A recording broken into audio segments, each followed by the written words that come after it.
convidarmos, para além do próprio Daniel Glaufux, que aqui tem, evidentemente, protagonismo, a Rita Paula Aragão e o Sérgio Má, famoso de muita gente. A Rita Paula Aragão também é um pouco menos famosa do que os outros dois, mas muito conhecida de vários de nós, até porque fez aqui mesmo, nesta casa, a curadoria de uma exposição dedicada ao livro Lisboa, Cidade Triste e Alegre, de Vítor Paulo e Costa Martins. Dou a palavra primeiro ao próprio Daniel Glaufux, começa as hostes desta conversa e depois os três livremente. Obrigada, Sérgio, obrigada, Rita, obrigada, Daniel. Pronto. Obrigado também, Joana, e obrigado a todos por estarem cá num belo domingo de sol. Na verdade, não sei se quero começar, mas só para responder um pouco ao que a Joana disse, isto é uma seleção de fotografias que já é uma seleção de uma seleção, porque também para o livro, obviamente, eu tive que selecionar bastante.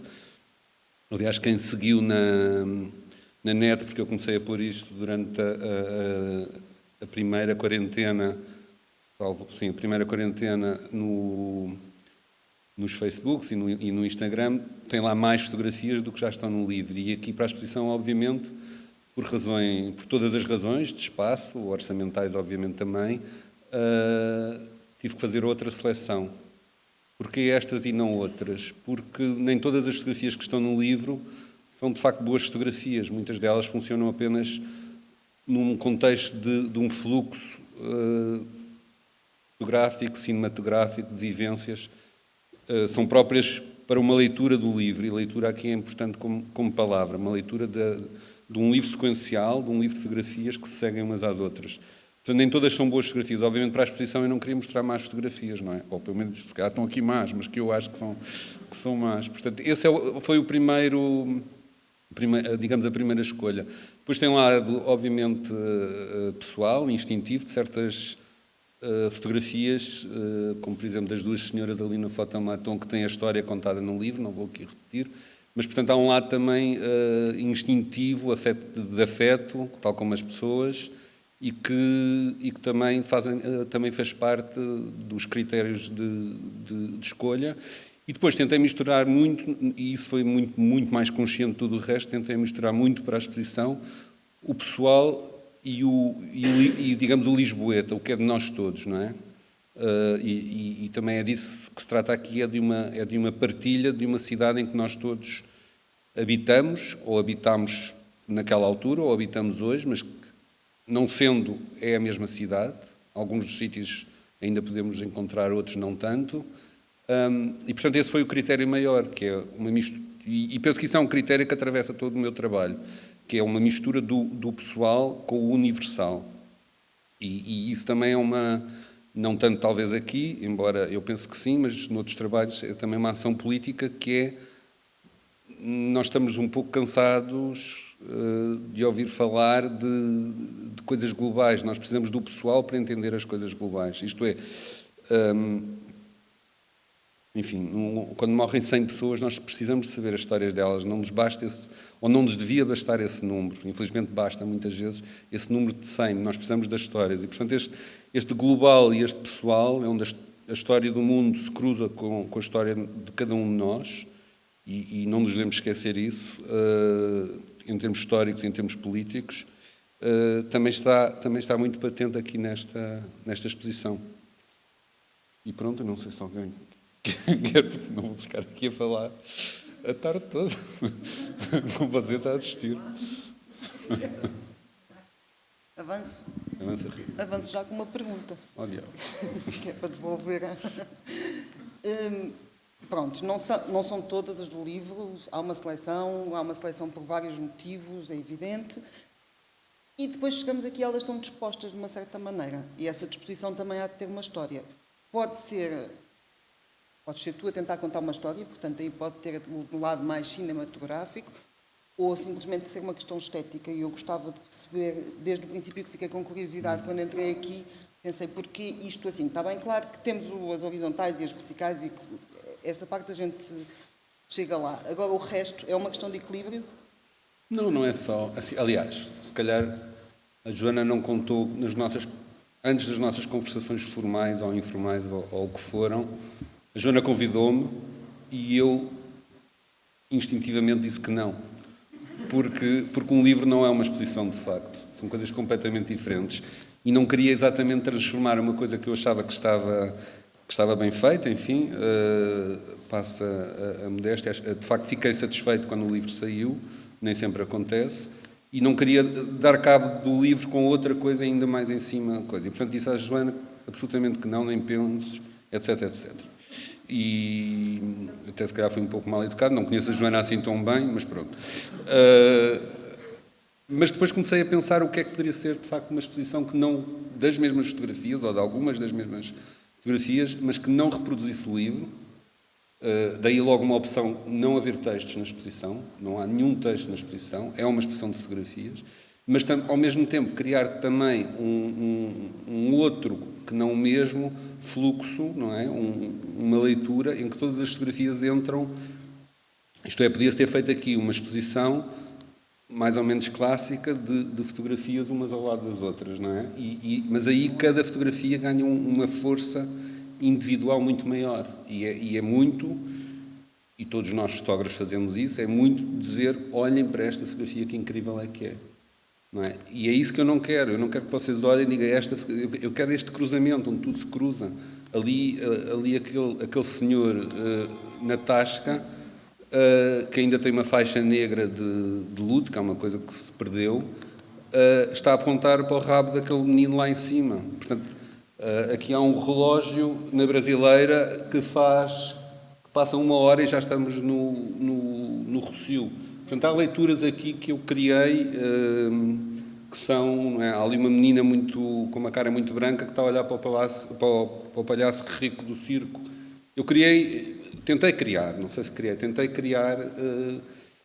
ligações entre as fotografias que podem ser fáceis de descobrir ou não, mas estão sempre presentes. Por exemplo, eu olho para ali, aquilo foi óbvio, as duas senhoras da Fotomaton, em cima tem 2 manequins com os peitos à mostra, não é? Que tem muito a ver com fotografia, com o facto de elas estarem cortadas por aqui, como se elas próprias fossem uma fotografia de passaporte, não é? Estão cortadas na própria loja de fotografias de passaporte e em cima, de certa forma, desestabilizo isso tudo.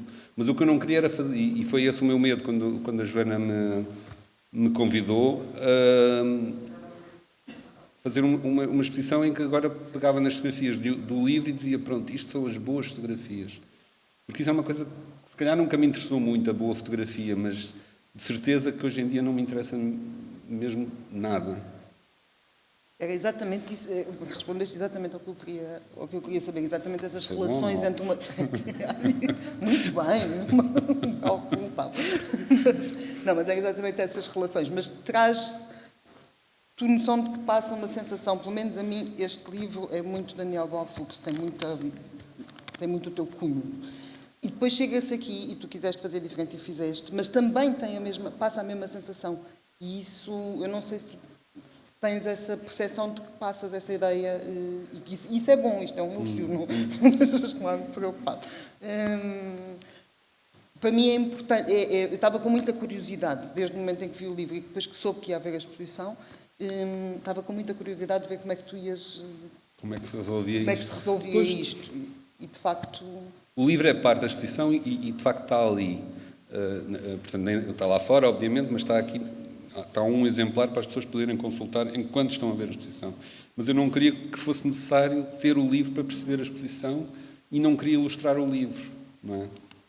E pronto, e só quando fez um clique na minha cabeça é que eu, acho que passaram, não sei, 5 dias ou 6 dias, e escrevi à Joana a dizer, Joana, se ainda estiver nessa, eu afinal gostaria de fazer a exposição. Mas só que precisei daquele tempo para perceber como é que isto se poderia resolver de uma forma mais clara, porque é isso, as exposições de boas fotografias há muitas.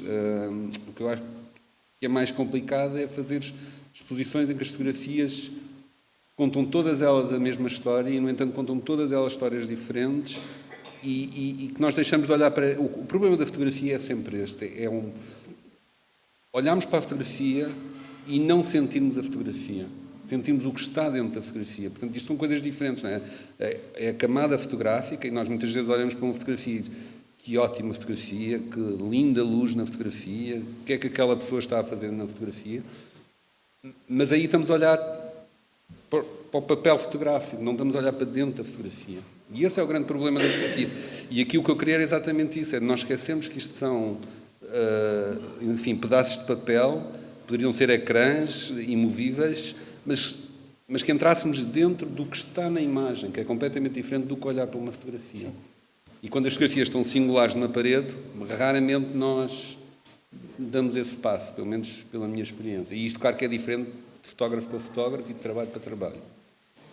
Mas isso estava bem claro, não é? É este, dentro da fotografia. A fotografia é como...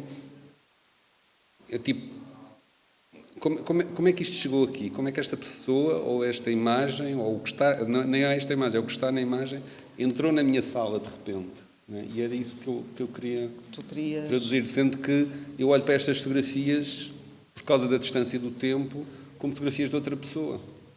Isso é a parte mais interessante. Isso é a parte mais interessante, porque na verdade eu não tenho vaidade é sempre uma palavra coisa, mas não tenho vaidade em relação a estas fotografias como poderia ter, espero também não ter, mas é diferente com uma coisa que eu faço agora, não é? Se eu estiver agora a mostrar o meu trabalho que fiz, digamos, no ano passado, tenho muito mais, não é? Isto aqui é um bocadinho... Quer dizer, já não é meu e já não é meu, não sou eu. Tu escreves aqui, e eu até marquei a página para... Escreves isso muito claramente, aliás, 2 vezes até. Uma vez no autorretrato tirado no elevador e outra vez num retrato que não sei se é autorretrato, se é teu, se é autorretrato, se foi alguém que tirou, mas a frase é parecida nos dois, mas diz: aquele que era eu, não há dúvida disso, sou eu, mas também já não sou eu. Um eu que era e que até certo ponto ainda sou, mas que não voltarei a ser. Um eu que não sabia que um dia iria olhar para mim, e pensar que passou muito tempo e não passou tempo nenhum. Não é? E, portanto, e isso na fotografia é claro, eu já não tiraria estas fotografias. Quer dizer, não é só Lisboa que mudou, é eu. Tu mudaste radicalmente. Claro. Mas todos nós, nas nossas profissões, seja que profissão for, 30 anos é uma daquelas de tempo gigantesca. E eu admiro a capacidade de pegar numa coisa de há 30 anos atrás, porque em quase todas as profissões que eu conheço seria muito difícil. E ter a coragem de olhar para ela com esse olhar de fora, que és tu e já não és tu. E portanto, para mim, o Lisboa Clichê é todo sobre isso. Mas só antes do Sérgio fazer, que tinha uma dúvida técnica técnica, que as pessoas todas vão perguntar a mesma coisa e não está escrito em lado nenhum. São tudo negativos integrais. Não. Pronto. Não, no livro não são. Aliás, a fotografia da Suíça, por exemplo, no livro da pastelaria suíça, só aparece metade da fotografia, mas na exposição, isto por uma questão de páginas, etc, mas na exposição é tudo negativo integral, sim. Não que eu seja purista, mas eu, na verdade, acho que sempre utilizei negativos integrais no tempo do analógico. E mesmo hoje, no digital. Mas não sou purista, não é uma lei. Não é uma lei, mas sim. Mas são todos negativos integrais. Pronto. É porque fica sempre essa curiosidade, esse interesse.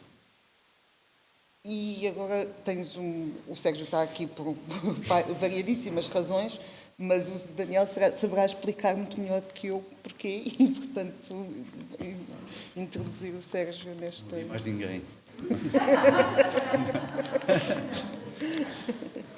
Eu se calhar pegaria numa coisa que disse o Daniel, que é escolher as boas fotografias. Isso que eu acho que é interessante, sendo esta uma exposição de fotografia e de um certo período temporal, que é um período muito temporal, um período temporal muito importante na trajetória de Daniel, e eu até acho que, e também para o imaginário da cidade, e o imaginário cultural da cidade, e a terceira tema inevitável é uma exposição são um conjunto de fotografias sobre Lisboa, e isso é muito importante. Bom, eu começaria com a questão da boa fotografia. Quer dizer, é o eterno questão como é que nós podemos dizer que uma fotografia é boa. E nós podemos olhar para estas imagens e encontrar, aliás, vimos aqui estão aqui artistas que o Daniel admirava na altura. Está o Robert Frank, está o Laurie Anderson, está o Dwayne Michaels, não é? Dwayne Michaels. Portanto, muitas vezes nós olhamos para uma fotografia e quando vemos uma fotografia numa exposição, podemos apreciar por aquilo que são qualidades que nós podemos reconhecer coletivamente, porque já se criou um certo raciocínio académico sobre essas qualidades. Podemos dizer as fotografias são bem feitas, um preto e branco tem um contraste impecável, os pontos de vista são originais, portanto, conseguimos identificar filiações e desvios que o artista fez a uma certa tradição da fotografia. E os desafios que o Daniel faz aqui são diferentes que o Vítor Paula tinha feito 30 anos antes, e é diferente de outros fotógrafos da altura. Não é? Podemos apreciar e desenvolver uma leitura crítica das imagens a partir dessas qualidades técnicas, estéticas e a pertinência do tema, dos assuntos que ele decide fotografar. Não é? E eu acho que encontramos aqui, podemos ir a muitas fotografias e encontrar então essas relações e que singularizam o próprio olhar artístico do Daniel neste período. Agora, a fotografia é um meio de representação muito peculiar, porque ela impôs-se na história pela sua democraticidade, pela sua acessibilidade. Não é só o Daniel que fotografa, todos nós fotografamos não sendo fotógrafos, e todos nós temos relações com fotografia. E eu acho que o exercício que o Daniel faz ao ir ao seu arquivo escolher fotografias para montar um livro sobre Lisboa, nós podíamos também imaginar o exercício de irmos ao nosso álbum de família e com o desafio de escolher uma fotografia. Realmente não escolheríamos a melhor fotografia em termos técnicos, escolheríamos a fotografia que tem qualquer coisa que faz ativar uma relação com a memória, uma relação com a imaginação. E por isso é que no célebre livro do Roland Barthes, ele dizia que, se calhar, a relação muitas vezes mais impactante que temos com as imagens, aquilo que ele chamava de punctum, é qualquer coisa que surge de uma forma imprevisível e ativa precisamente essa, impele o espectador, o leitor, a continuar a imagem, e, portanto, nasce uma experiência que é muito cara na obra de Daniel, que é a possibilidade de suscitar memória involuntária. De repente, a memória já não está numa lógica de recordação, de tentar reconstituir o passado. Não, ela libertou-se e ganhou a sua própria autonomia. E eu, perante estas fotografias, já tinha a sensação que com o livro, e ainda mais com a exposição, porque de repente também com o tipo da montagem, esta exposição desestabiliza-me muito, e eu, ainda que tenha um interesse pelo trabalho artístico de Daniel, eu muitas vezes, quando estou a olhar para estas fotografias, penso que ela sabe da parte artística, não é? Eu vivi esta Lisboa, foi nesta altura que eu conheci o Daniel. Não é? A primeira vez que eu vi o Daniel foi um amigo comum, levou-me à casa dele e ele estava a olhar para negativos com uma lente, não é? E ele vivia com, acho que, 3 amigos, não é? E que 2 estavam de pijama e os outros 2 encontrámos-nos por volta da meia-noite, porque depois íamos para o bairro alto. Portanto, era assim a vida. Eu era muito mais novo que Daniel. Muito mais novo que Daniel. E, portanto, esta era um bocadinho a lógica, quer dizer, isto é também o produto de eu acho, de uma geração e de um modo de viver a cidade agora, o Daniel diz que isto já não é, provavelmente, não se identifica com este trabalho, mas eu acho que este trabalho é muito importante para se perceber o percurso de Daniel, não é? Porque está aqui está o percurso inicial, se quiseres, entre o Blitz até à exposição A Terra é Azul como uma Laranja, não é? E, portanto, que é a cores. Não é? Mas não é não me identificar, atenção. Não, eu sei. Mas o outro dado, o que eu acho, que me fascina e que me atrai nestas fotografias é, pessoalmente, eu vi esta Lisboa, não é? E eu acho que vi também aprendendo, porque na altura vi as fotografias de Daniel, que ele já tinha faz um pouco mais tarde a exposição na Éter, mas frequentemente Daniel tinha portfólios no Independente. A exposição da Éter é 88. 88, pronto. E de repente, ou seja, esta exposição marca o período, estas fotografias marcam o período em que se sente que o Daniel é alguém que começa na fotografia, a trabalhar em meio jornalístico, se calhar com necessidade de cumprir expectativas editoriais de descrever alguma situação cotidiana, e de repente percebe-se que o Daniel rapidamente deixou trabalhar, sobretudo como o trabalho principal, e enverdou claramente uma carreira artística e indo muito mais longe de coisas que já identificamos aqui, não é?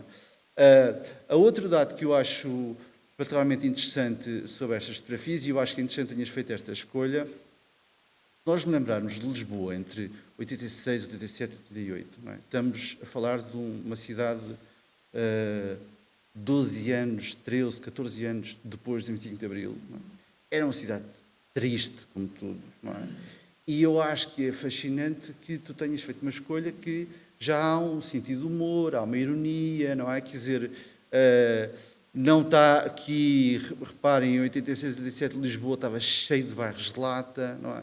E esta é uma outra cidade, é uma cidade que quer procurar uma experiência poética, literária e cinematográfica, que o Daniel depois desenvolve de uma forma muito mais incisiva ao longo da sua obra. Portanto, a primeira coisa que eu diria que não interessam nada aqui as boas fotografias, não é? Interessa claramente aquilo que cada imagem tem essa qualidade peculiar de nos ativar de uma maneira muito particular e de uma forma completamente individual, porque certamente que as pessoas que vivem em Lisboa, eu também acho que as pessoas que são de Lisboa vivem esta exposição de uma maneira diferente, não é? E eu acho que elas conseguem ser, digamos, ativadas, como eu estou a dizer, de uma forma muito diferenciada, porque cada um tem, quer dizer, é despertada nessa memória de uma forma muito singular. Mas despertar as memórias individuais de cada um de nós é conseguir despertar a memória coletiva. E aí é que está a grande mais-valia, acho eu, neste caso. Não sei. Sim, mas eu acho que, quer dizer, sim e não. É óbvio que há aqui uma dimensão muito coletiva e, no meu caso, sinto-a de uma forma muito geracional, mas as memórias são sempre o processo da experiência da memória, acho eu, predomina esse movimento do coletivo para o individual. Torna-se uma coisa muito atual e a questão da memória é aqui também muito relevante, porque é um termo que o Daniel convoca muitas vezes, felicita e trabalha na sua obra, mas há aquela célebre frase, muitas vezes citada, de um livro do Milan Kundera, quando ele diz que a memória não faz filmes, atira fotografias. Não é? Porque, ou seja, o processo mental de pensar a memória é muito mais de imagens descontínuas, flashes, pequenas alucinações, mas eu acho que a frase não é completamente precisa, porque pode ser um filme, mas é um filme fragmentado, como está aqui, não é? É um filme de mosaicos, é um filme de pequenos planos, não é? Sem fluidez, mas eles vão aparecendo, não é? E tentam estabelecer correlações que são um pouco estranhas. Mas podia não conseguir estabelecer, e era isso que eu estava a dizer, não é? O Daniel, de facto, tem várias vezes a memória é transversal ao trabalho todo, e isso também a mim interessa-me perceber um bocadinho melhor. Mas, relativamente ao Lisboa clichê, eu acho extraordinário essa reação que tu tens. Eu que sou ainda muito mais nova do que tu, tive-a também, e com certeza a maior parte das pessoas, e portanto conseguir tocar, de certa forma, na memória de cada um de nós, tantos anos depois, podia não ser possível, ou podia ser... diz. Eu acho que, a primeira só queria dizer, aquela fotografia, na verdade, é a capa do catálogo da minha primeira exposição na ETA. Sim. Portanto, isto é a mesma época. Não, eu penso que toca, porque isto, na realidade, é uma carta de amor à cidade de Lisboa que teve dentro de uma garrafa no mar durante 30 anos e, de repente, eu próprio a abri e deitei cá para fora. Mas é óbvio que é um olhar apaixonado pela cidade. E, portanto, é muito subjetivo. Também isto não é Lisboa. Quer dizer, É uma Lisboa que eu escolhi fotografar e há uma grande parte que eu nem sequer pensei em fotografar e há outra parte que eu hoje penso que deveria ter fotografado e não fotografei e depois há aquela outra parte que eu nunca fotografaria porque nem sequer estava para aí virado, não é? Eu nunca me esqueci da minha mãe uma vez me dizer, tipo nos anos 80, não sei, assim, devias fotografar como é que se chama? As varandas, os gradeamentos das varandas de Lisboa que estão todos a desaparecer, não é? E todos são diferentes. Eu lembro dela dizer isso e eu olhei para ela e disse, mas achas que isso me interessa para fotografar? Isso dá boas fotografias? Não dá. Mas é verdade, não é? Que entretanto já desapareceram não sei quantos motivos diferentes. Portanto, o que eu acho que sobressai aqui é que eu não tinha nem a vontade, nem a consciência de estar a documentar alguma coisa que não fosse a minha própria vida, de certa forma. E eu acho que é isso que transpõe. Porque se eu tivesse a documentar Lisboa de facto, tinha tirado fotografias completamente diferentes e muito mais... E tenho algumas que poderia, sei lá, tenho fotografias do Sérgio, nessa altura, quando nos conhecemos, tens sorte eu não ter escrito nenhuma.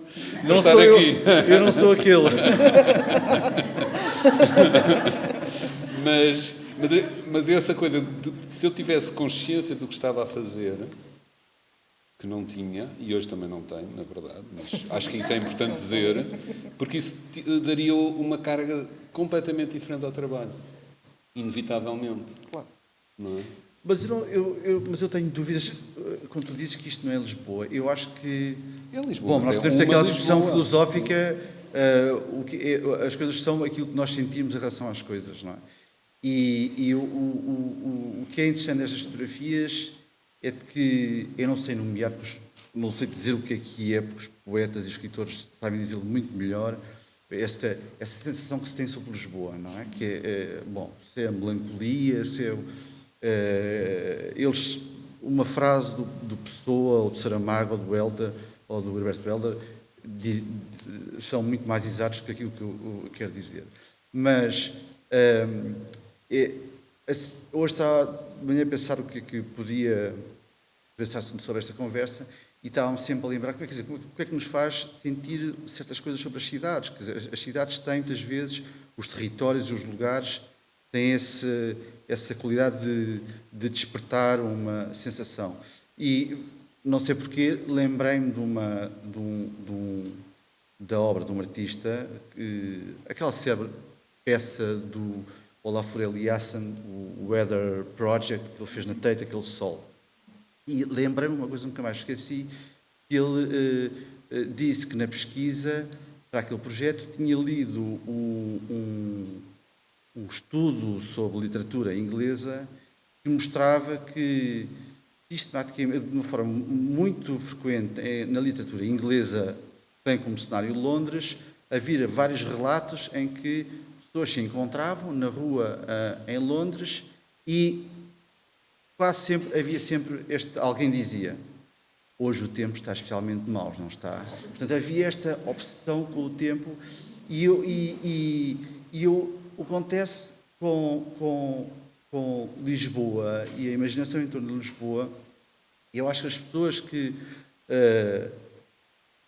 tenham lido, por exemplo, O Ano da Morte, de Ricardo Reis, as descrições do personagem a caminhar por Lisboa, eu acho que é uma Lisboa diferente, mas nós encontramos esse tom, essa tonalidade, essa sensibilidade, que no caso, que lida muito bem com a fotografia, porque estas fotografias, quando eu digo que isto me faz viajar no tempo, mostra como nós somos seres profundamente históricos, não é? Estamos sempre prontos para, não é?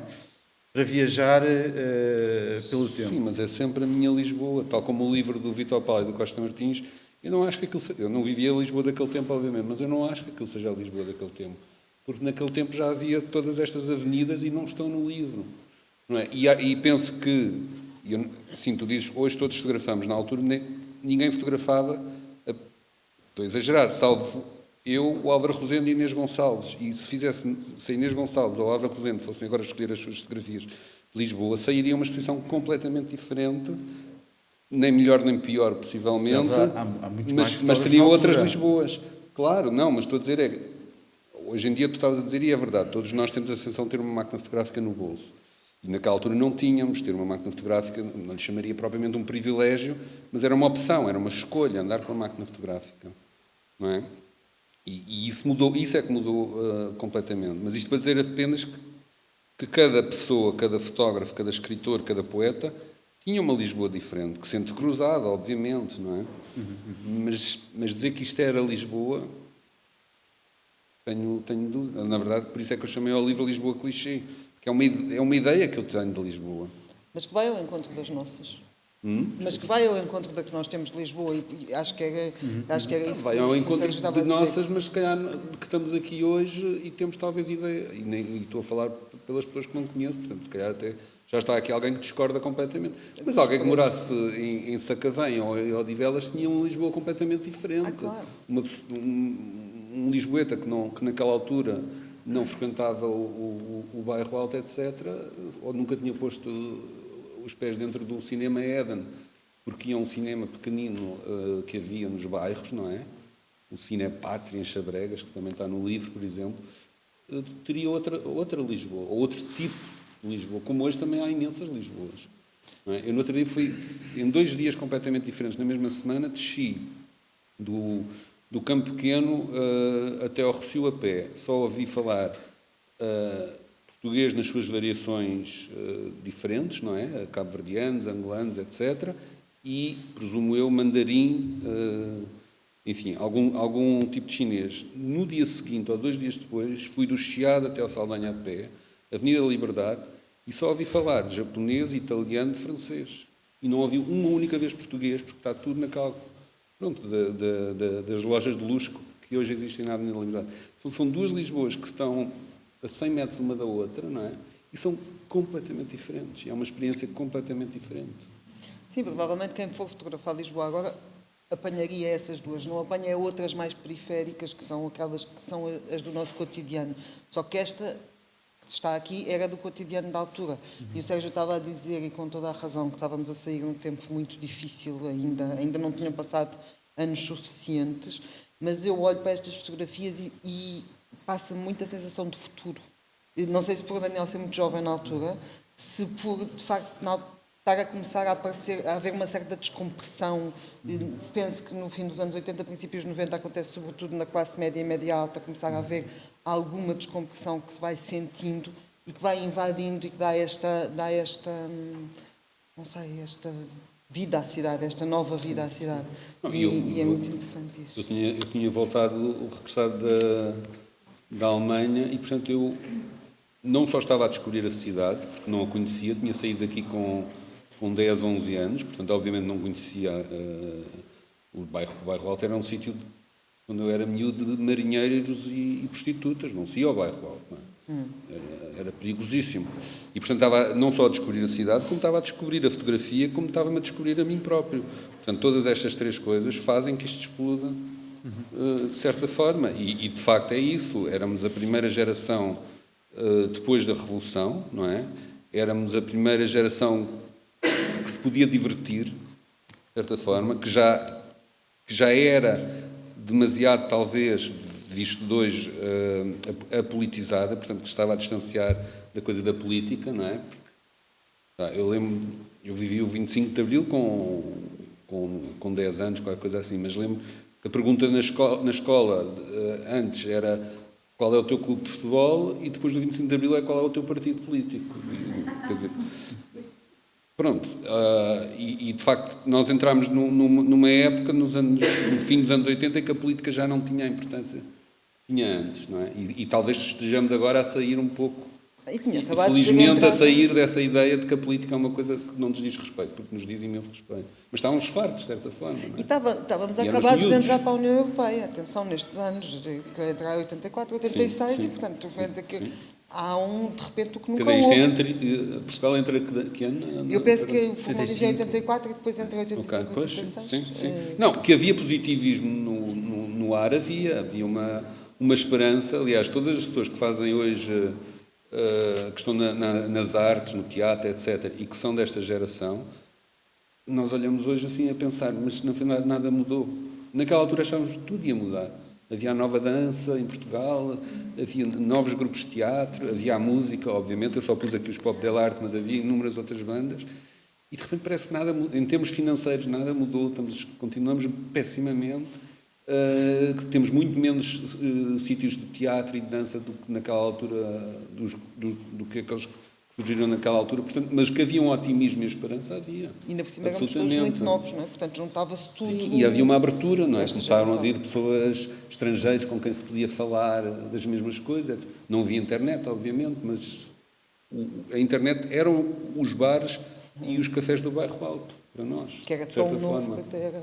Sim, que era tão novo que nós íamos ao Arroz Doce e de repente estavam lá uns alemães com quem se podia falar de qualquer coisa, pronto, cultural que ainda nos transcendia, de certa maneira, não é? E isso tudo está nestas fotografias sem qualquer dúvida, não é?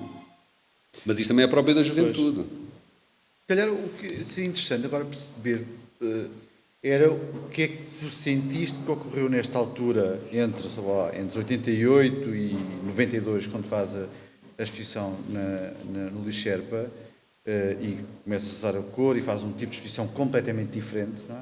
O que é que te faz sair do mundo da imprensa e começar a tentar enverdar por uma carreira? Tu és o primeiro que faz esse movimento. O que eu percebi rapidamente na imprensa, isto é na imprensa, eu estive no Blitz e no Independente, o que eu percebi rapidamente é que eu não consigo ser objetivo na minha fotografia, sou super subjetivo. E, portanto, isso na imprensa, agora, enfim, mas na imprensa na altura não podia funcionar, a médio, quer dizer, isto é, eu punha na fotografia a minha opinião sobre as coisas, e isso um jornalista, em teoria, não deve fazer. Em teoria, não.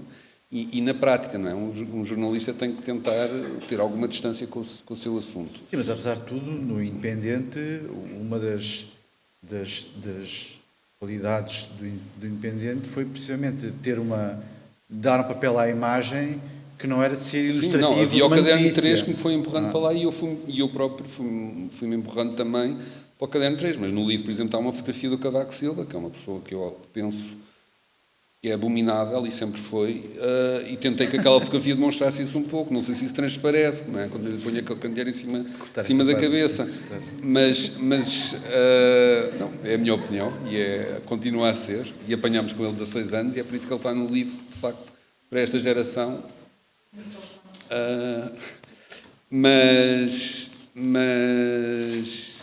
isto para dizer que mesmo no Independente eu tive discussões e zangas por não cumprir o papel que era esperado de mim, de certa forma. E é por isso também que eu depois saio do Independente com uma explosão. Não saí do Independente, foi com uma explosão. Não vou agora aqui contar a história, porque não vale a pena, mas isso leva-me também a cada vez... E também ao mesmo tempo eu vou descobrindo a arte, não é? E faz-me querer, e vou conhecendo... A Céu Guarda, por exemplo, que me ensinou muito sobre fotografia, conhecia Marta Vengorovis, pessoas das belas artes, etc., que queriam ser artistas. E se calhar eu, a certa altura, pus-me na cabeça que também podia ser um artista, que era diferente de um fotógrafo. Eu não estou aqui a pôr hierarquias, mas que na altura havia essa hierarquia. Eu não acho que haja de todo, mas naquela altura se calhar achava. E, de facto, depois chego,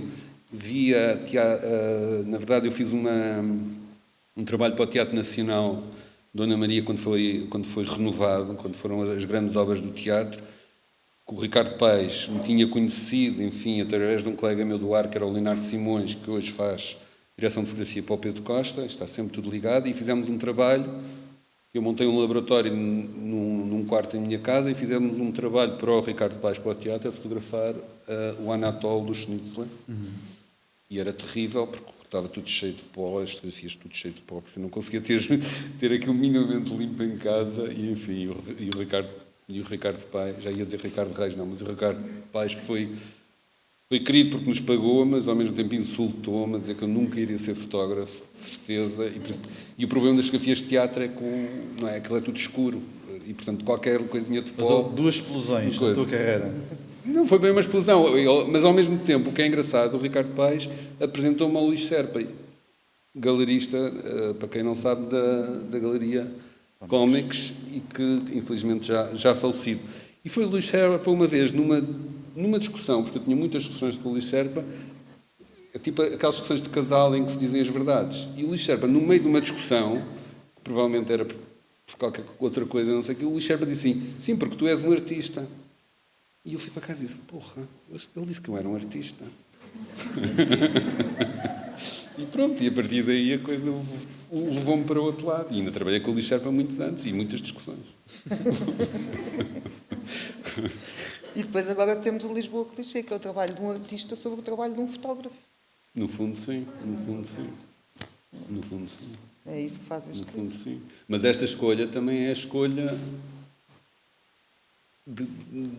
pronto, assim, dizer artista e dizer fotógrafo é sempre muito complicado, principalmente hoje em dia, porque de facto, o que é mas que há uma diferença entre um fotógrafo que expõe em galeria, e mais uma vez não é uma diferença hierárquica, e um fotógrafo que trabalha para jornais, porque de facto um fotógrafo de jornais tem uma função muito clara. Um fotógrafo de galeria é um artista egocêntrico que acha que o seu trabalho é muito importante para o mundo e que muitas vezes não é.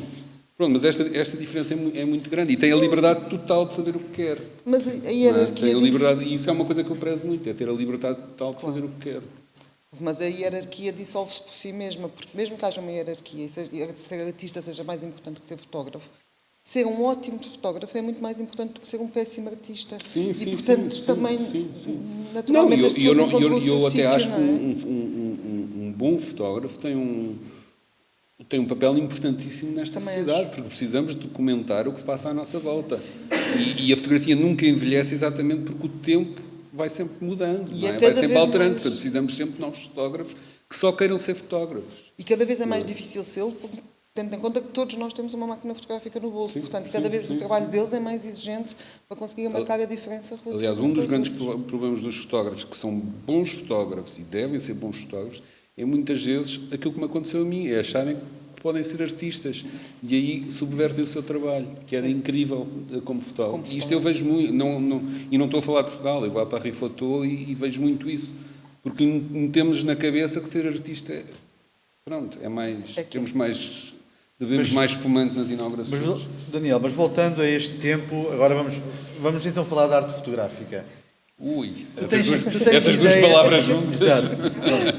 Tu tens ideia, por exemplo, nesta altura, que tipo de olhar é que tu querias desenvolver? Olha, quero encontrar este tipo de assuntos, quero fotografá-los desta maneira, porque é que queres usar o preto e branco?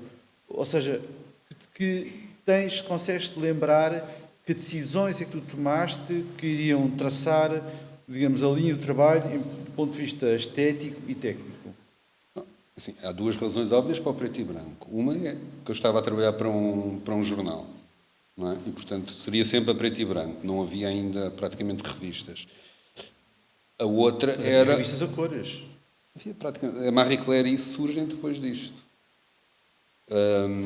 E depois o preto e branco, apesar de tudo,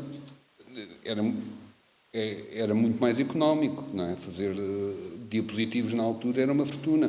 E também, se calhar, é importante, e estávamos há bocado a falar de técnica, talvez seja importante dizer que esta exposição não seria possível na altura, não é? Por fazer estas ampliações deste tamanho, em analógico, em termos de custos, etc. Não é? E se eu fizesse em casa, estavam cheias de poeira, não é? Aqui com o Photoshop há de facto vantagens do digital que são imbatíveis.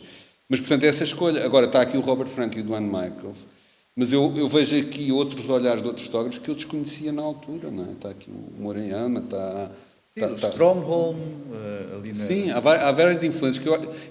Eu penso que a minha única escola, além do José Sodo no Arco, que nos mostrou muita coisa, mas só nos mostrou coisas da fotografia clássica a preto e branco, ainda não havia... Embora houvesse, não nos chegava um Gursky ou um Ruf, pessoas que estavam a trabalhar a cores na Alemanha, não me chegava, nem chegava a ninguém do Arco, porque não nos era mostrado. A minha grande escola foi a Cinemateca Portuguesa, porque eu ia ver sessões e sessões de filmes péssimos, enfim, de série B americanos, detetives, etc. Também ia haver filmes bons, obviamente, mas eu acho que os que me influenciaram e que estão aqui são esses filmes maus, em aspas, americanos, de detetives, etc. Isso é que foi a minha escola. E sempre, eu sempre disse aos alunos, vão à Cinemateca, estão lá as fotografias todas. E, na verdade, o único fotógrafo que eu costumava lá ver era o George Miller. E se calhar podemos encontrar algum paralelo no Secret Agent do George Miller, etc. Porque, de facto, os americanos fizeram os planos todos que existem para fazer. Os enquadramentos todos estão naqueles filmes. Não há muito para além daquilo. Depois uma pessoa vai alterando. Mas como é que porque uma imagem também é uma balança, não é? Como é que uma imagem funciona? Há uma balança. Há para onde é que tu falaste no Barthes, o Barthes fala no ponto, que é o ponto para onde o nosso olho vai. Mas, para além do ponto, há para onde é que o nosso olhar vai depois, não é? Como é que o olhar entra na imagem e passeia pela imagem, não é? Tudo isto são linhas que o fotógrafo não pode pensar conscientemente, senão não tira uma única fotografia. Já assim é difícil. Mas elas estão lá e existem e já estão na pintura da Idade Média, não é? Agora, tudo o que eu sei de fotografia só veio depois destas fotografias. Eu aqui não sabia nada. Nada. Tudo o que eu sabia de fotografia nesta altura, aprendi no Arco, na Cinemateca, acho eu, mas estou eu a digo agora, na altura não tinha provavelmente essa consciência, aprendi com a Céu Guarda, aprendi com a Inês Gonçalves, aprendi com o Álvaro Rosento. Tudo o que eu sabia de fotografia. Não, assim, eu só descobri o Robert Frank quando o Robert Frank vai aos encontros de fotografia de Coimbra. Antes disso, não... Aliás, a primeira crítica que eu tive à exposição da Éter, que aquilo foi a capa, foi do Alexandre Pomar no Expresso, que uma semana disse bem e na semana seguinte disse muito mal, e dizia que eu era uma cópia do Paulo Nosolino. E eu assim, mas quem é o Paulo Nosolino? E pronto. E depois fui ver, às tantas lá consegui ver o Paulo Nosolino e percebi que o Paulo Nosolino ia buscar, na altura, espero que ele não esteja aqui, porque senão vai gritar comigo, mas que ele ia buscar quase tudo, ou praticamente tudo, ao Robert Frank, tal como eu. E, portanto, eu faço à volta do Paulo Nosolino, vou ao Robert Frank, porque eu não sabia quem era o Paulo Nosolino. Nem sabia quem era o Jorge Mola. Isso não é assim. Hoje em dia isto parece um bocado ridículo, porque a informação está sempre a correr, não é? Mas na altura não corria, não existia essa coisa. Portanto, eram os meus pares, era o Álvaro Rosendo, que eu conheci muito cedo, e a Inês, que eu penso que conheci depois já no Independente, ou talvez antes, não sei, mas penso que foi no Independente. Pronto, pessoas que tinham mais ou menos a minha idade e que me ensinavam coisas. E a Céu Guarda, que na verdade foi a primeira pessoa que me fez sentir esta coisa da fotografia. E o Álvaro deve ter sido a primeira pessoa que me levou a um laboratório que era o dele, ali ao pé do aeroporto, em casa dele. E eu fiquei, uau. Não é? Porque, é assim, eu estudei gestão na Alemanha. E, portanto, isto tudo depois foi Percebe-se. Exato. Felizmente. Uma coisa bem Felizmente. feita. Por isso ainda sou fotógrafo independente Isto é um num Augusto país Sander, em que a cultura... Isso é o Augusto Sanders, estudaste no Isso é um curso de Augusto Sander, gestão. exato. Hoje eu olho para isto e sei que... Quer dizer, mas o Augusto Sander provavelmente era-nos mostrado no Arco, dito isto. Sim. Se alguém que nos era mostrado no Arco. Sendo um clássico. Mas sim, mas eu agora aqui vejo referências que na altura eu acho que não... Não, uma coisa que o Daniel está a dizer e tem toda a razão. De facto, a fotografia implica técnica, não é? E materiais e consumíveis. E naquela altura, fazer fotografia a cores era muito difícil, independentemente da imprensa, porque os laboratórios eram maus e fazer fotografia a cores era caro. E, portanto, e em Portugal não havia muito dinheiro, até foi muito importante a importação de produtos checos, da democrática. Os filmes Orvo, alguns deles são filmes Orvo. E, portanto, as pessoas podiam fazer uma fotografia criativa, gastando pouco dinheiro e manipulando de uma forma muito... digamos, jogando com as variáveis da fotografia, brincar com as formas de revelação, os tipos de contrastes, e portanto era uma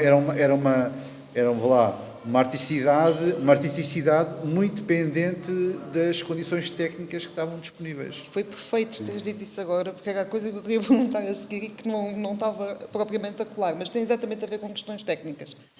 Isto agora é muito diferente, porque tu pegaste nos negativos e puseste-os num scanner. E depois para a exposição, já me explicaste que para a exposição depois a técnica foi outra. Mas também Não, aí há uma... mesmo, foram digitalizados novamente. Sim, mas foram digitalizados noutro scanner ou foram fotografados? Não, foram... Sim, eles fotografaram. Sim, Eles fotografaram, sim. pois. Pronto.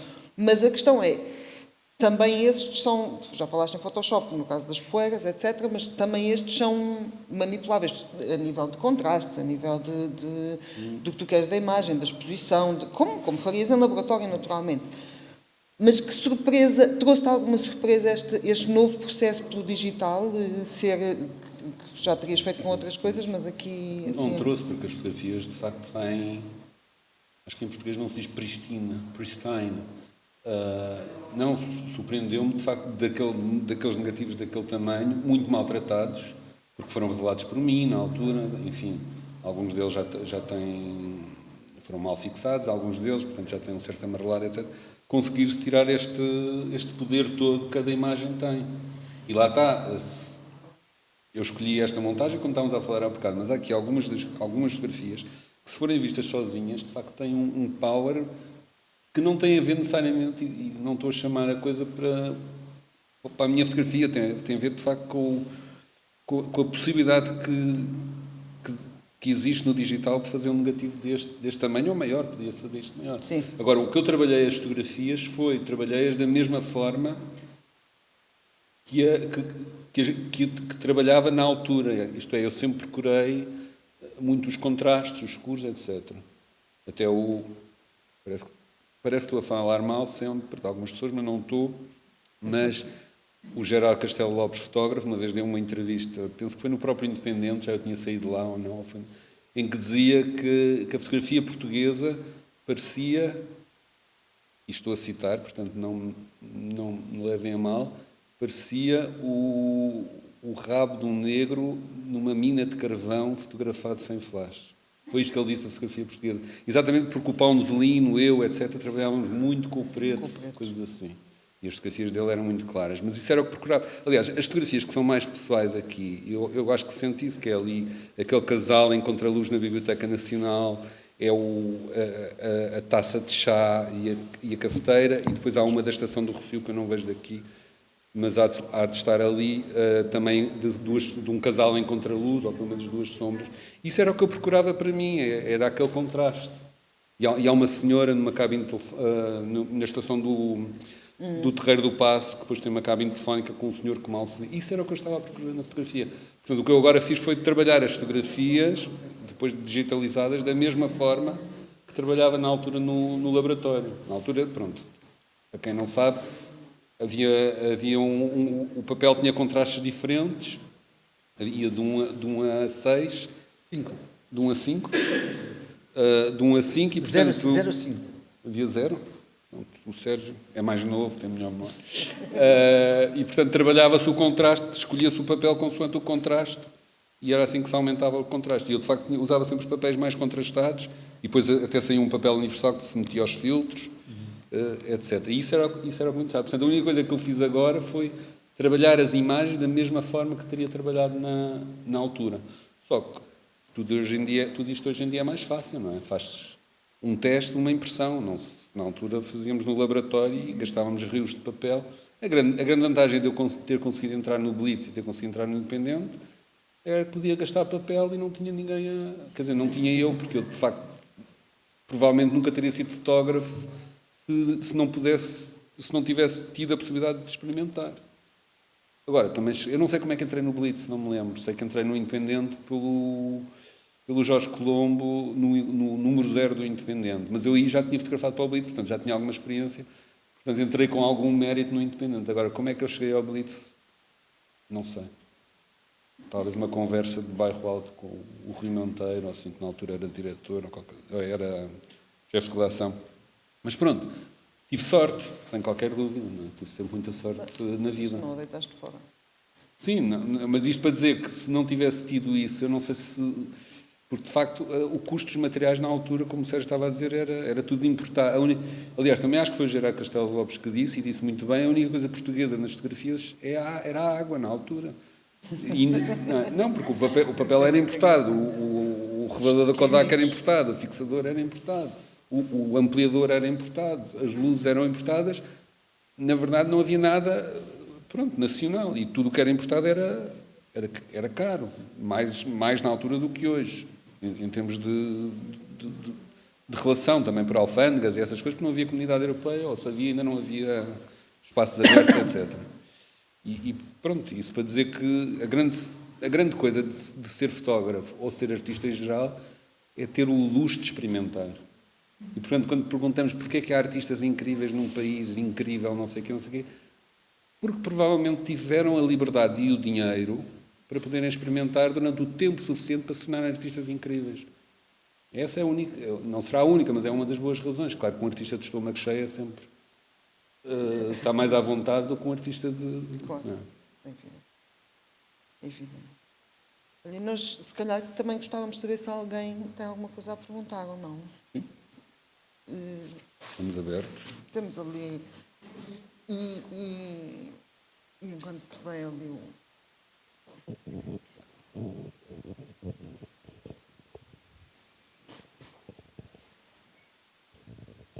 Muito boa tarde, o meu nome é Filipe Pereira, eu sou de marketing e publicidade, mas também estudei banda desenhada com o Nuno Saraiva, que até deve-se ter cruzado com ele no Independente.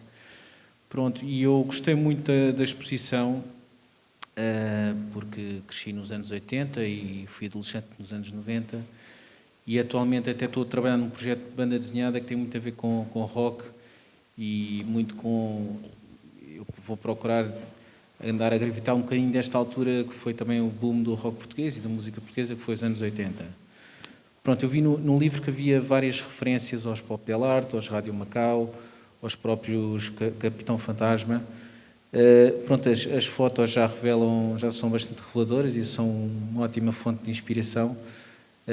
O que eu perguntava era se para além disso podia partilhar, se houvesse algumas histórias que podia partilhar da sua convivência com esse tipo de artistas e desse período do rock, se havia alguma coisa que pudesse partilhar connosco.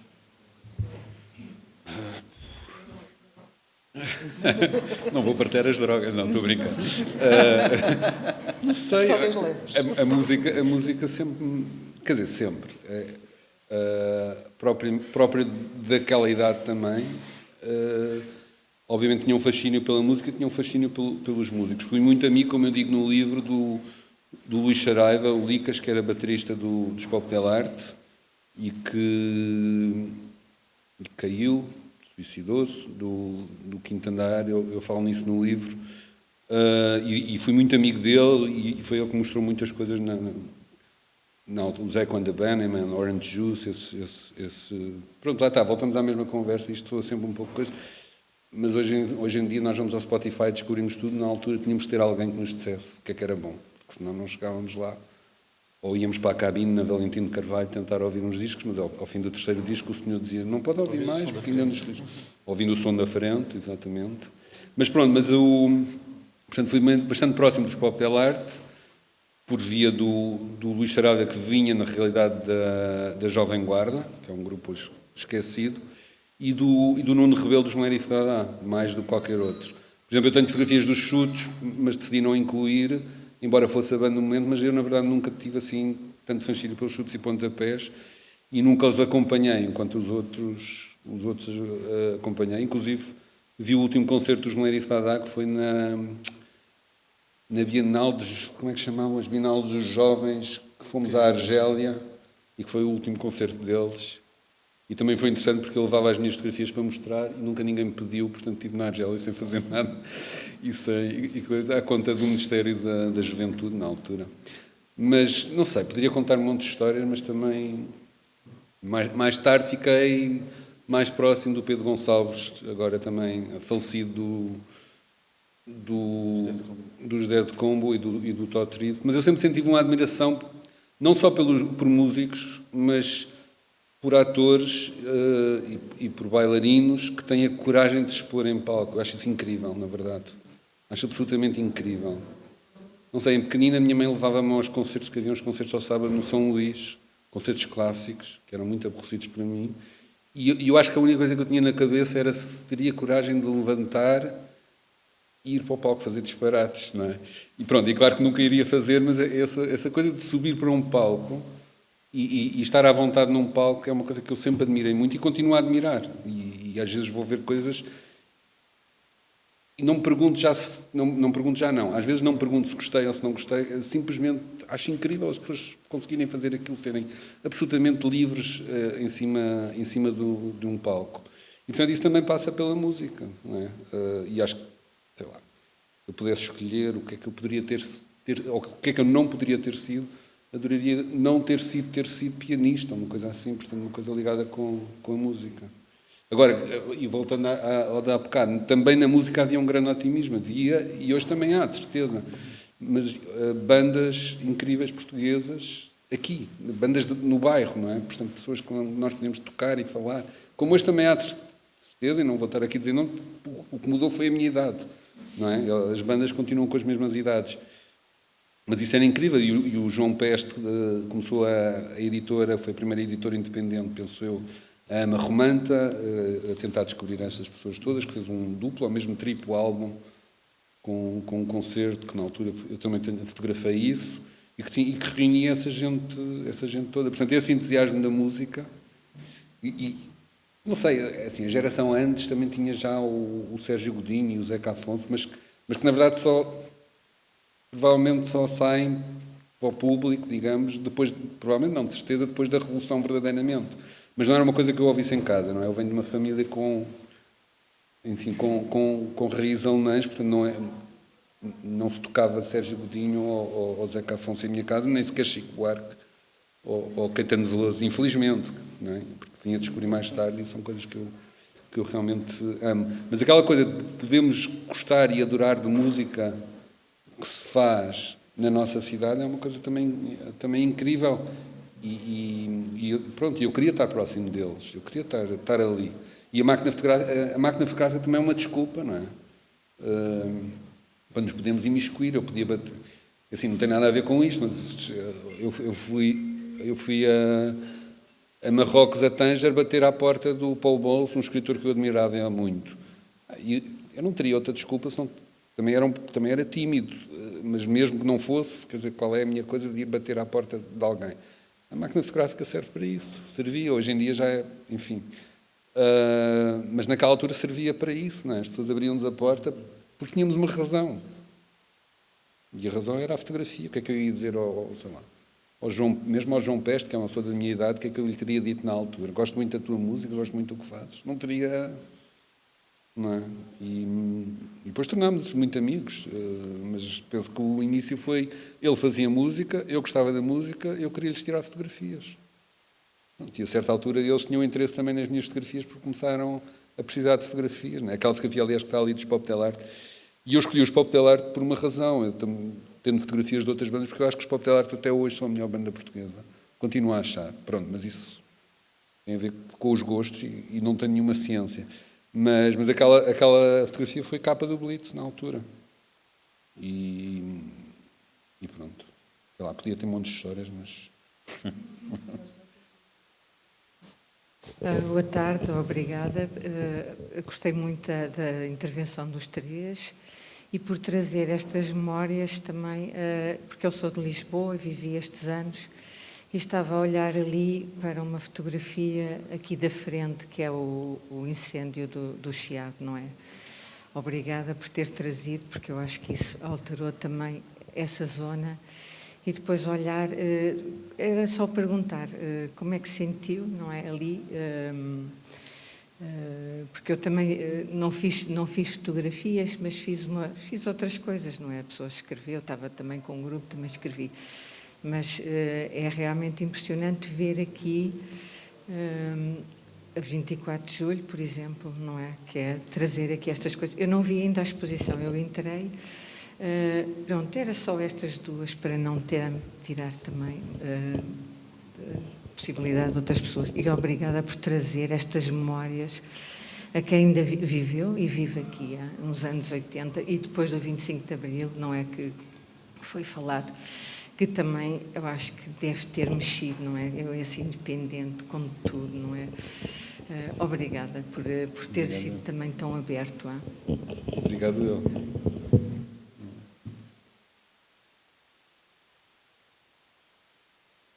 O incêndio... Eu acho que o incêndio foi um marco na cidade, não é? Eu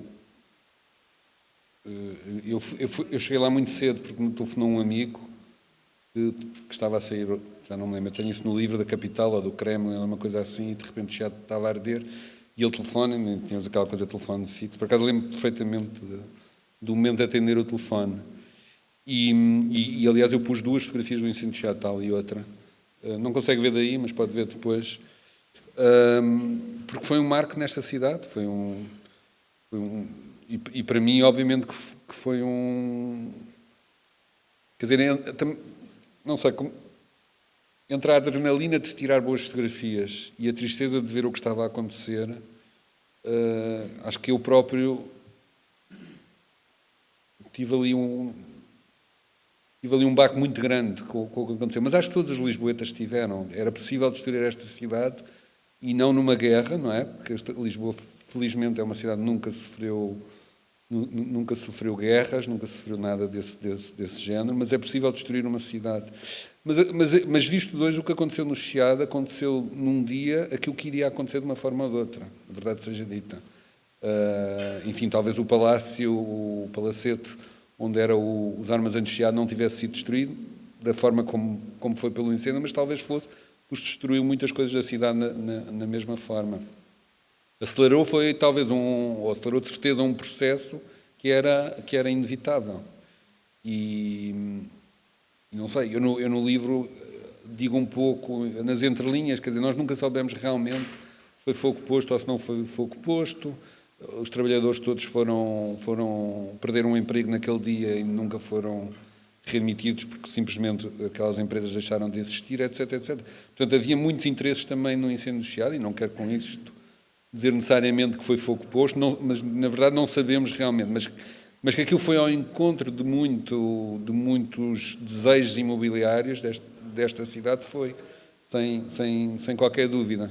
E portanto foi essa quebra e para mim fotograficamente foi um momento incrível também, porque obviamente havia ali uma adrenalina de tirar a grande fotografia do incêndio do Chiado. E estamos a falar preto e branco, cor. O Álvaro Rosendo tirou a cores e fez a capa do Independente, para grande tristeza minha, estou a brincar. Mas ele fez a capa e eu queimei metade dos filmes, como descrevo no livro.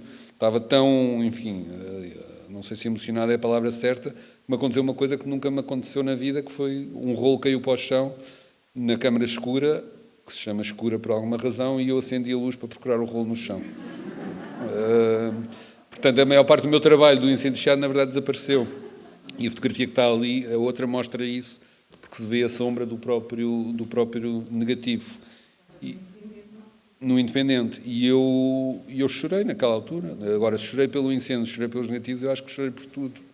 Não é? Tenho um momento no incêndio de Chiado que nunca me esqueci e que, de facto, para mim ficou como um momento de guerra. Enfim, depois tive uma situação, mas pronto.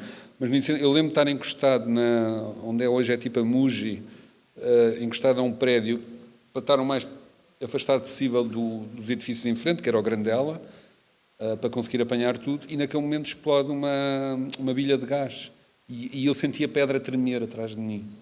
E isso essa sensação nunca abandonou. O facto de um edifício poder tremer assim, não é? Com uma explosão.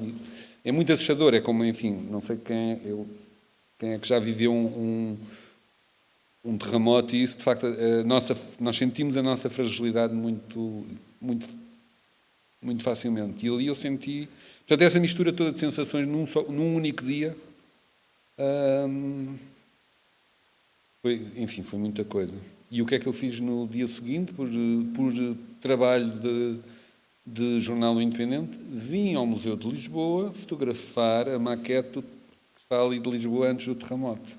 E tenho fotografias da maquete do dia a seguir ao incêndio, porque o Independente quis fazer uma coisa sobre a cidade de Lisboa.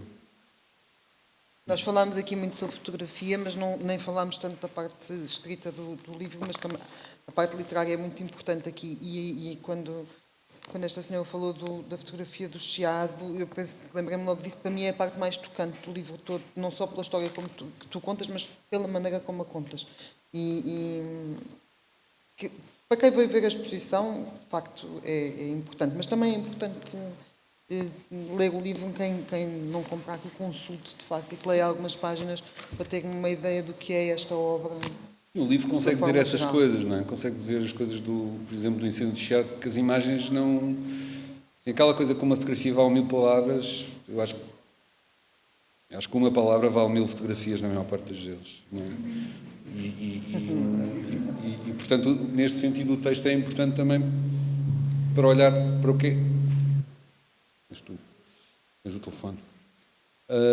Para quem é que estava atrás da câmara, não é? E hoje interessa-me mais do que naquela altura quem é que estava atrás da câmara, e isso sobressai no livro. Mas eu acho que o incêndio de Chiado, eu penso que foi um sofrimento para toda a gente que vivia em Lisboa e não só. E de certa forma, enfim, trauma é uma palavra muito forte, mas essa ideia de que eu estava a falar, de que é possível que a nossa vida deixe de ser o que era num espaço de tempo muito curto. Isso traduziu-se na vida de Lisboa no incêndio do Chiado. Parece que há aqui mais uma pergunta para ti. Olá, boa tarde. Olá, boa tarde. A maior parte destas fotografias, ou quase grande parte, retrata espaços urbanos interiores, exteriores, que certamente são da memória do Daniel, e as pessoas fotografadas também são quase todas já adultos. Há uma fotografia ali em cima, adultos, sim. Mas há ali uma fotografia de 2 adolescentes que eu acho curioso e estranho neste conjunto. Qual é a explicação?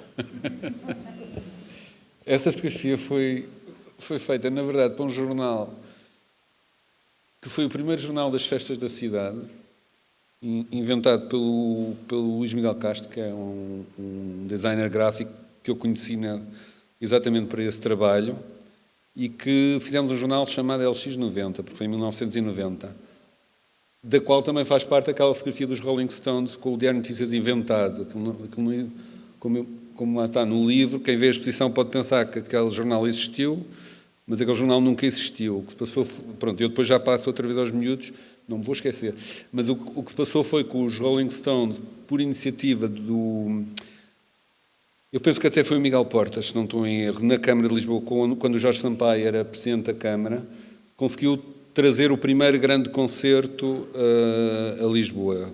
Grande no sentido de uma banda no que eram então as turnês, e foi para o estádio aqui do Sporting, das turnês mundiais. Porque, na altura as bandas não passavam por Portugal, era impensável, portanto aquilo deve ter tido um apoio, uma segurança da Câmara, não sei exatamente qual. E pareceu-me, e vinham no âmbito das festas da cidade. E estamos numa altura em que os jornais vestutos, os jornais eram coisas muito sérias e, portanto, as primeiras páginas eram sempre com política ou com um desastre terrível que pudesse ter acontecido na linha férrea da Azambuja. Mas não eram, pronto, eram coisas muito pesadas. Aliás, o Independente vem, para quem se lembra, o Independente como jornal vem exatamente combater isso. Tinha uma forma de escrita muito mais leve, tinha uma forma fotográfica, obviamente, muito mais, enfim, artística, informal, digamos. E daí a minha ideia de pôr os Rolling Stones na capa do Diário de Notícias, que era já na altura um jornal centenário e que nunca teria feito a capa com os Rolling Stones, como hoje nós hoje podemos imaginar um jornal como o Público fazer uma capa destas, não seria fora do... Quer dizer, já teve capas dedicadas à cultura, etc. Mas na altura era impossível. Pronto, e isso nas festas da cidade. Aquilo também aconteceu, que eu estava a fotografar no Jardim da Estrela, exatamente, também estava a colecionar material, e estão lá estes miúdos a brincar um com o outro, e eu pergunto a eles se os podia fotografar. E eles dizem que sim, e quando eu aponto a câmera, o rapaz mais gordichunho, mais forte, aponta a pistola ao rapaz mais franzino. E eu cliquei, a situação era dada, não fui eu que a criei. Depois aquilo saiu no jornal, neste jornal das festas da cidade, e criou uma celeuma enorme, houve uma reunião dos vereadores da Câmara, que acharam aquilo impossível. E eu se calhar pus aqui a fotografia também um pouco por vingança, de certa forma, não é? Estamos num espaço também municipal, mas porque não, é assim, eu não criei nada e por vezes o fotógrafo serve como aquela coisa de matar o mensageiro, não é? Assim, se há aqui culpa, a culpa é de quem dá brinquedos como armas às crianças, não é? Mas eles eram amigos, portanto aquilo foi uma brincadeira e nem o franzino se sentiu minimamente assustado ou qualquer coisa. Mas eu achei, pronto, e há uma fotografia, não sei se conhece, mas há uma fotografia bastante famosa que é do William Klein, que é um garoto a apontar uma arma, que é uma arma a sério, em Nova Iorque, não é? Pronto, no tempo dos gangues de Nova Iorque, e que é um miúdo pouco mais velho do que estes dois. E, portanto, esta fotografia em mim fez-me provavelmente esse clique daquela imagem, ou não sei. Mas sempre achei uma imagem interessante, principalmente porque eu não criei nada.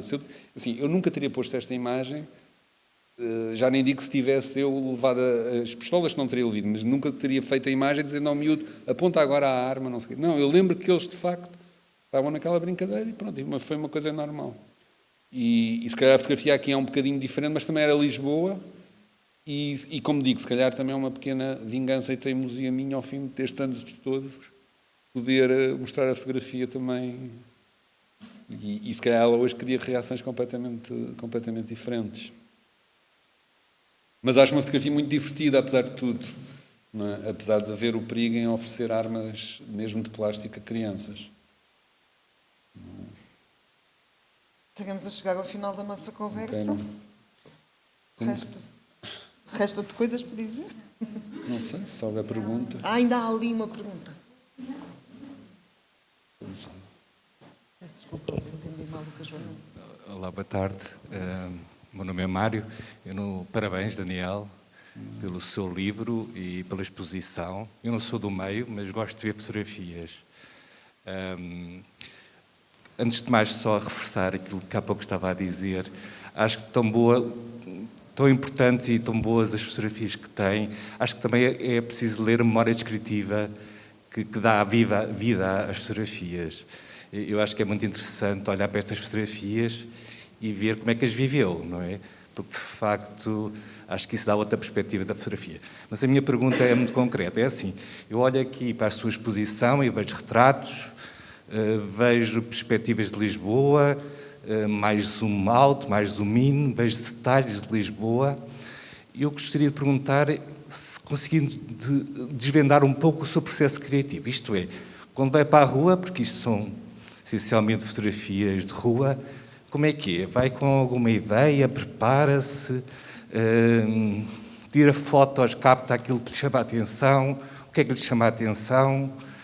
Não sei se nos consegue dizer um pouco sobre como é que isto funciona dentro da sua cabeça. Não funciona porque isto foi há 30 anos. Eu não ando com a máquina fotográfica há 30 anos. Comigo, na altura, andava-se sempre com a máquina fotográfica exatamente porque estava a descobrir, como disse, a cidade e a fotografia e também por obrigação do Independente, não é? Do jornal. Embora muitas destas fotografias que eu agora fui descobrindo são os cantos do filme, isto é, ou estão no princípio ou no fim do filme, portanto, antes do trabalho encomendado e depois do trabalho encomendado. Mas falando dessa altura e de hoje um pouco com os iPhones e não sei o quê, eu acho que cada fotógrafo está sempre à procura de qualquer coisa e instintivamente sabe o que é uma fotografia para ele, não é? E muitas vezes sai bem e a maior parte das vezes sai mal. Mas esse instinto, isso é um treino, não é? E isto é uma fase da minha vida que, sem exagero, eu acordava e adormecia a pensar em fotografia. Não é o que me acontece hoje, mas portanto, corresponde a uma fase muito intensa, que durou muitos anos, vai muito para além disto, mas eu penso que esse treino, essa dedicação, faz parte da vida e do trabalho de qualquer fotógrafo. É uma prática diária a fotografia. Acho que os fotógrafos, é fácil hoje em dia, nós, eu próprio, esquecer-me disso. Mas a fotografia necessita de um treino do olho e do cérebro que nós, mesmo sem máquina, sabemos isto era uma boa fotografia. E voltamos à história da boa fotografia. O que é uma boa fotografia, não é? Mas isto tem que é uma boa fotografia? Isto tem interesse registar para ser visto mais tarde por outros olhos, porque o que também é o paradoxo da fotografia é que nós aqui, ou digamos, vocês aqui estão a ver neste momento coisas que os meus olhos viram noutro momento, neste caso já há muitos anos, não é? E o vosso cérebro está a processar uma coisa que eu processei há 30 anos atrás. Isto tudo é um paradoxo para o nosso cérebro, na realidade. E é disso que a fotografia se alimenta. Mas o olhar treinado do fotógrafo sabe o que é uma imagem que vale a pena se captar ou não. Por vezes depois é falha tecnicamente, falha porque o momento passa muito rápido, mas também cada fotógrafo sabe o que é a sua fotografia. Isto é, já me aconteceu tirar uma fotografia e olhar para a fotografia e pensar, não, a fotografia não é minha, é do António Júlio Duarte, porque instintivamente eu tirei a fotografia que não pertence ao meu trabalho, pertence ao trabalho de outra pessoa. E depois, grande parte do trabalho do fotógrafo é depois saber selecionar as suas próprias fotografias. Não é? E isso tem que estar lá também. Isto é, eu ao selecionar este trabalho, havia outras fotografias que poderia... Quer dizer, se fosse o Sérgio, que é curador e sabe escolher fotografias, se o Sérgio fosse aos meus negativos, ele faria outra exposição. Não necessariamente melhor, não necessariamente pior. Não é? Ou talvez até melhor, mas seria outra, porque aqui é o meu olhar sobre o meu olhar sobre o meu olhar. Por outra pessoa, seria completamente diferente.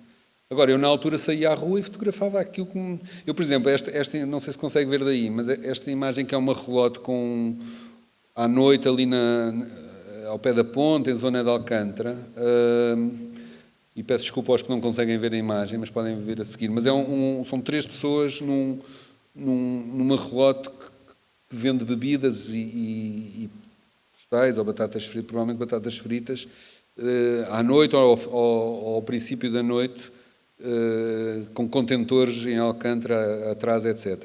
Eu olho para esta imagem hoje, que é uma imagem muito atípica, e descobri, nunca a tinha visto, porque a grande parte destas imagens, ou uma boa parte destas imagens, eu na realidade nunca as tinha visto, porque estavam nos negativos e nunca tinham sido positivos. Portanto, também as descobri agora, não é? E esta imagem é uma dessas que descobri agora e achei, uau, esta imagem tem imenso... Pronto, e estou a dizer isto como se estivesse a falar de outro fotógrafo. Tem imenso poder como imagem. É um tempo que passou, mas não é só isso.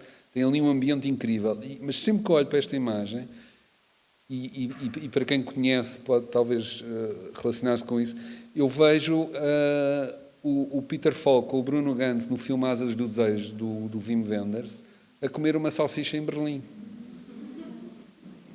Aquele senhor para mim é o Peter Falk. Agora, se eu tinha aquilo na cabeça, se não tinha aquilo na cabeça quando fotografei, é aquela coisa do R do tão, da fotografia foi inventada pelo Talbot e pelo Daguerre e pelo Nieto ao mesmo tempo, o Graham Bell inventou o telefone ao mesmo tempo com outro senhor.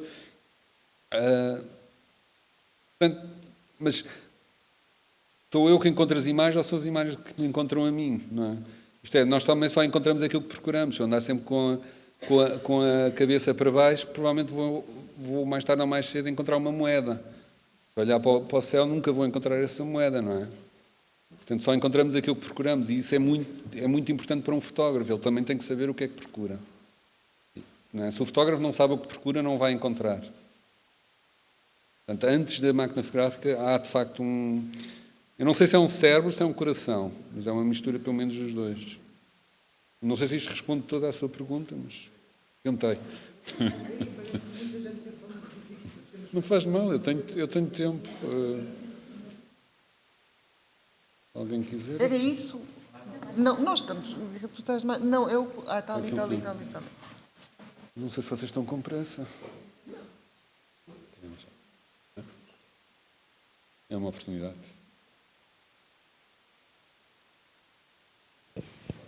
Boa tarde, meu nome é João Andrade, eu gostei muito de ouvir o Daniel e já vejo as suas fotografias há muito tempo e gosto muito das suas fotografias. Falou aqui muito de Lisboa e esta exposição fala muito de Lisboa.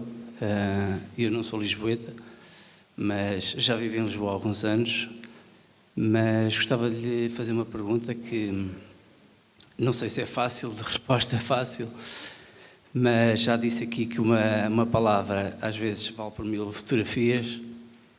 Se pudesse estar daqui a 100 anos junto de alguém que estivesse a ver as suas fotografias de Lisboa, qual é que era a imagem que gostava que transparecesse? Qual era, se pudesse resumir numa palavra estas suas fotografias? Assim, a minha fotografia favorita desta exposição é, sem qualquer dúvida, a das duas senhoras na Fotomaton, na loja que se chamava Fotomaton, que era uma loja de fotografias onde se tirava fotografias de passaportes e de identidade, por várias razões, porque elas são incríveis, porque elas são iguais, porque as montras já estão vazias e, portanto, já se vê o advento da fotografia digital e o desaparecimento deste tipo de lojas.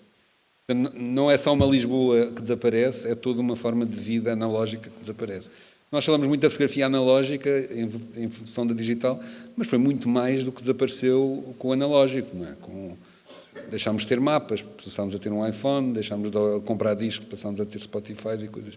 Enfim, há uma alteração de vida tão grande, e não estou a dizer que antes era melhor e que agora é pior, de todo não estou a dizer isso.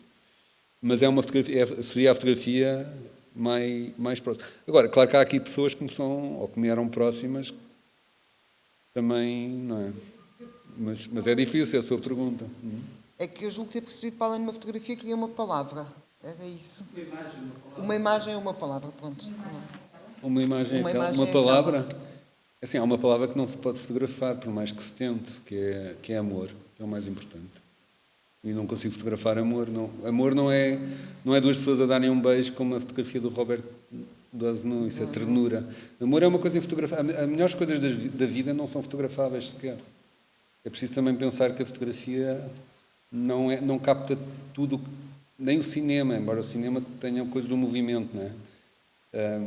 A fotografia tem uma coisa melhor em relação ao cinema, eu sempre achei, que é melhor e é pior, que a fotografia tem uma coisa importantíssima, que é o silêncio. E o cinema tem que estar sempre a trabalhar com o som. Mas o silêncio não é fotografável, também. E é uma coisa que eu acho importantíssima. O ruído também não é fotografável. Quer dizer, podemos tentar a Laurie Anderson estar ali e fazer uma fotografia que tem o ruído. Mas pronto, mas se fosse escolher uma palavra era amor, porque amor não só acho que é o mais importante neste mundo, mostrarmos uns aos outros, mesmo a pessoas desconhecidas, mesmo a pessoas que pensem o oposto de nós, que infelizmente são cada vez mais, mas é porque têm amor a menos, provavelmente. Mas também amor é o que eu acho que coloquei nestas fotografias, coloquei no livro e coloquei na exposição, e coloco no meu trabalho de fotógrafo, mesmo que algum do outro trabalho seja menos claro de entender. Não é? Este trabalho é um romance, o resto do meu trabalho são mais ensaios, digamos. Portanto, também, mas amor passa por todos. Portanto, amor seria, obviamente, a palavra para mim. Obrigado. Estamos. Não vou dizer amor também. Obrigado.